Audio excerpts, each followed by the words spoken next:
Hello? Babe, can you hear me? What's wrong with my network? Onyema, can you hear me? No.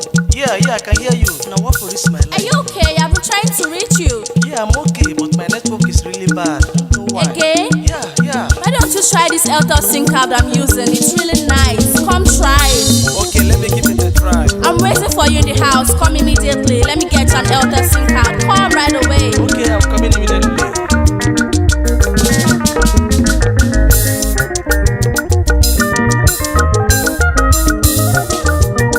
Thank you, Father. Oh.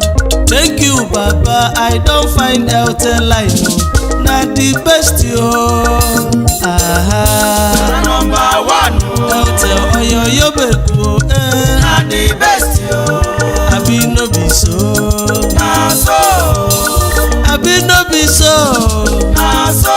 Airtel line, they don't enter, baby. Oh. My service, they don't full. Oh. Anywhere I dey run my business yo Without a network, I be no be so. nah, so. I be no be so. Nah, so. Check out my service, it don't full. Airtel line the number one. Ogiliga wako makawa. Airtel line the number one. Airtel line in them be the best. Airtel line the number one. So bonus dem dey give. Airtel line the number one.